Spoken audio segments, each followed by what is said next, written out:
Lesson 153. In my defenselessness, my safety lies. You, who feel threatened by this changing world, its twist of fortune and its bitter jests, its brief relationships and all the gifts it merely lends to take away again, attend this lesson well. The world provides no safety.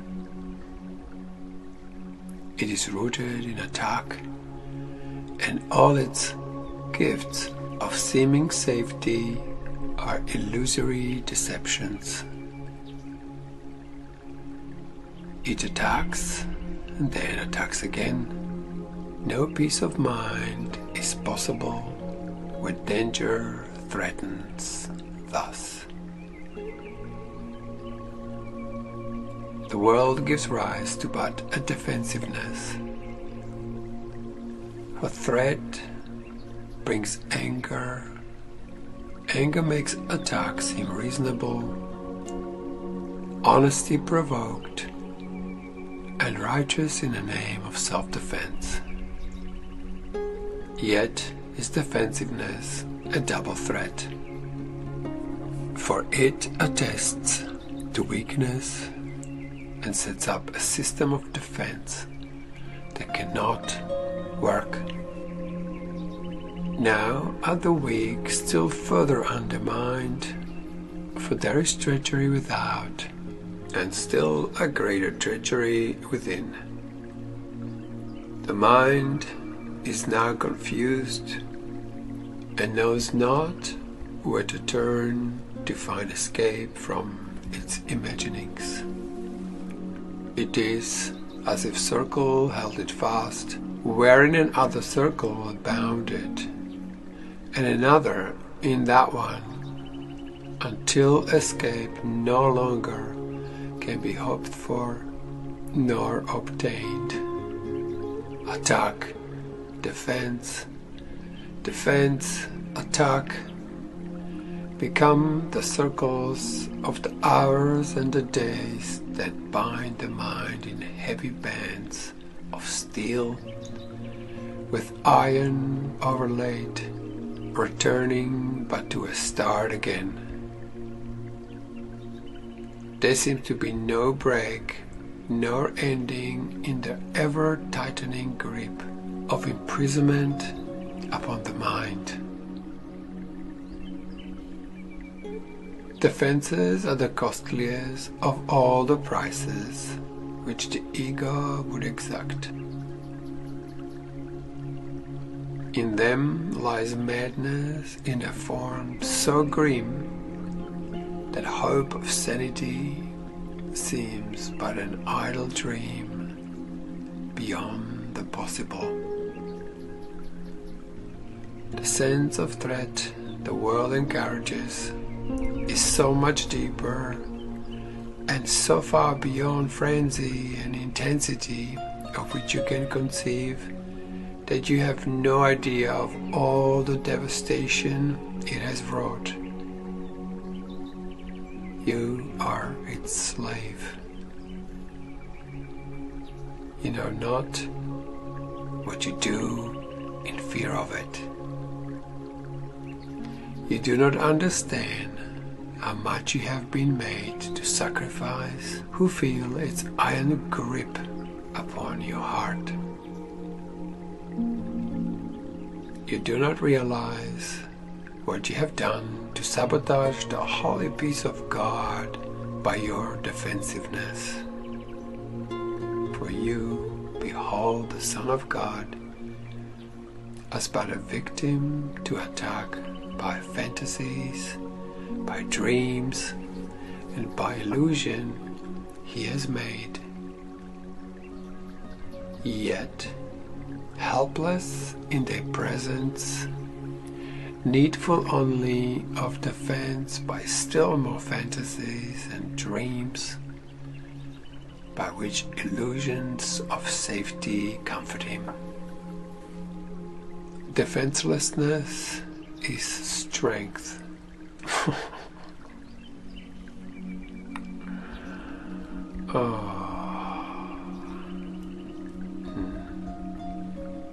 It testifies to recognition of the Christ in you. Perhaps you'll recall the Course maintains that choice is always made between His strength and your own weakness seen apart from Him. Defenselessness can never be attacked because it recognizes strength so great. Attack is folly, or a silly game a tired child might play when he becomes too sleepy to remember what he wants. Defensiveness is weakness. It proclaims you have denied the Christ and come to fear His Father's anger. What can save you now from your delusion of an angry God, whose fearful image you believe you see at work in all the evils of the world? What but illusions could defend you now, when it is but illusions which you fight? We'll not play such childish games today, for our true purpose is to save the world, and we would not exchange for foolishness the endless joy our function offers us. We would not let our happiness slip by because of a senseless fragment of a dream happened to cross our minds, and we mistook the figures in it for the Son of God, its tiny instant for eternity.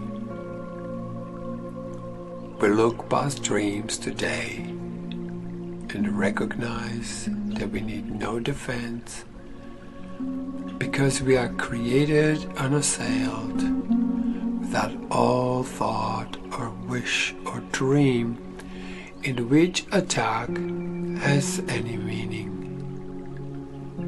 Now we cannot fear, for we have left all the fearful thoughts behind, and in defenselessness we start secure, serenely certain of our safety now, sure of salvation, sure we will fulfill our chosen purpose as our ministry extends its holy blessing through the world. Be still a moment, and in silence think how holy is your purpose, how secure you rest, untouchable within its light. God's ministers have chosen that the truth be within them. Who is holier than they? Who could be surer that his happiness is fully guaranteed? And who could be more mightily protected? What defense could possibly be needed for the ones who are amongst the chosen ones of God by His election, and their own as well? It is the function of God's ministers to help their brothers choose as they have done. God has elected all, but few have come to realize His will is but their own. And while you fail to teach what you have learned, salvation waits, and darkness holds the world in grim imprisonment. Nor will you learn that light has come to you, and your escape has been accomplished. For you will not see the light until you offer it to all your brothers, and they take it from your hands. So will you recognize it as your own. Salvation can be thought of as a game that happy children play. It was designed by the one who loves his children and who would replace their fearful toys with joyous games which teach them the game of fear is gone. His game instructs in happiness because there is no loser. Everyone who plays must win, and in his winning is the gain of everyone ensured. The game of fear is gladly laid aside when children come to see the benefits salvation brings. You who have played that you are lost to hope, abandoned by a father, left alone in terror, in a fearful world, made mad by sin and guilt, be happy now. The game is over. Now a quiet time has come in which we put away the toys of guilt and lock our quaint and childish thoughts of sin forever from the pure and holy minds of heaven's children and the Son of God. We pause but for a moment more to play our final happy game upon this earth.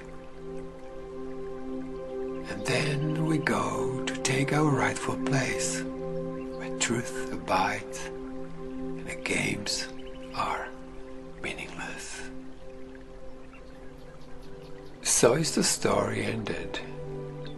Let this day bring the last chapter closer to the world, that everyone may learn the tales he reads of terrifying destiny, defeat of all his hopes, his pitiful defense against a vengeance he cannot escape, was but his own deluded fantasy. God's ministers have come to waken him from the dark dreams this story has evoked in his confused, bewildered memory of this distorted tale. God's Son can smile at last on learning that it is not true. Today we practice in a form we will maintain for quite a while. We'll begin each day by giving our attention to the daily thought as long as possible. 5 minutes now become the least we can give to preparation for a day in which salvation is the only goal we have. 10 would be better, 15 better still. And as distraction ceases to rise to turn us from our purpose, we'll find that half an hour is too short a time to spend with God. Nor will we willingly give less at night in gratitude and joy. Each hour adds to our increasing peace as we remember to be faithful to the will we share with God. At times, perhaps a minute, even less, will be the most that we can offer as the hour strikes. Sometimes we will forget. At other times, the business of the world will close on us, and we will be unable to withdraw a little while and turn our thoughts to God. Yet, when we can, we will observe our trust as ministers of God in hourly remembrance of our mission and His love. And we will quietly sit by and wait on Him and listen to His voice and learn what He would have us do the hour that is yet to come, while thanking Him for all the gifts He gave us in the one gone by. In time, with practice, you will never cease to think of Him and hear His loving voice guiding your footsteps into quiet ways where you will walk in true defenselessness. For you will know that heaven goes with you, nor would you keep your mind away from Him a moment. A moment, even though your time is spent in offering salvation to the world.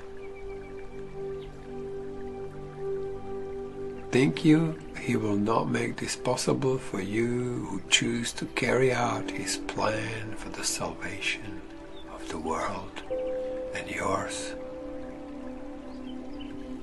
Today, our theme is our defenselessness.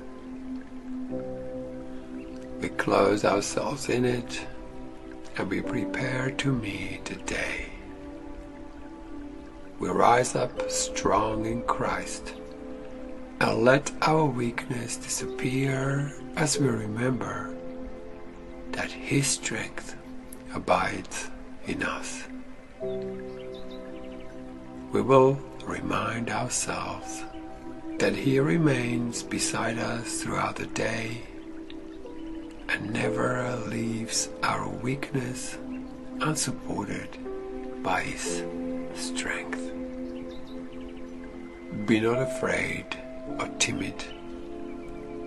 There can be no doubt that you will reach your final goal.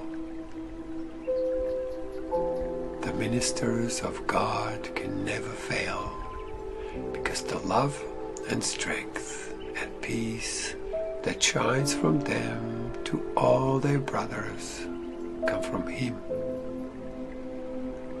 These are His gifts to you. Defenselessness is all you need to give Him in return. You lay aside but what was never real to look on Christ and see His sinlessness.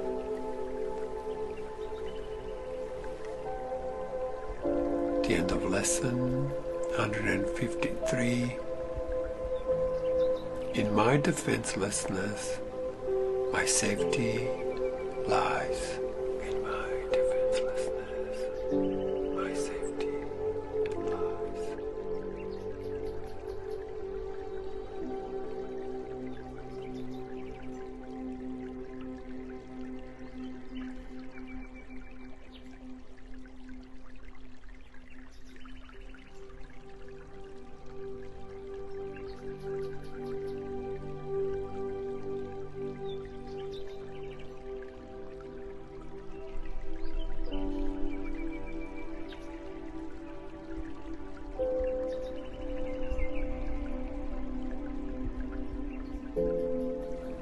In my defenselessness, my safety lies.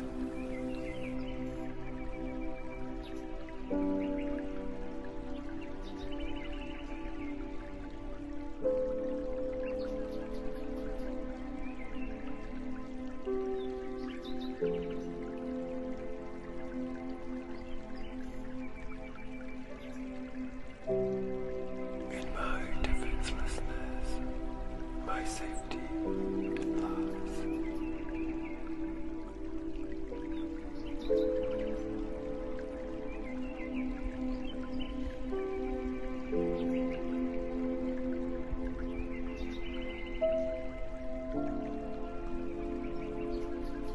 In my defenselessness, my safety lies.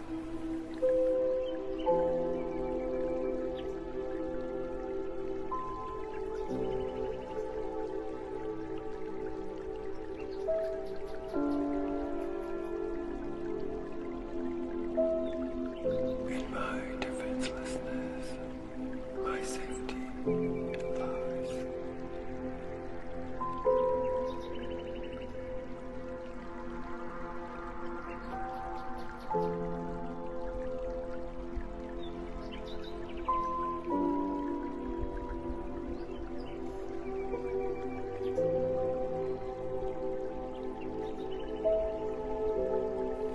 In my defenselessness, my safety lies.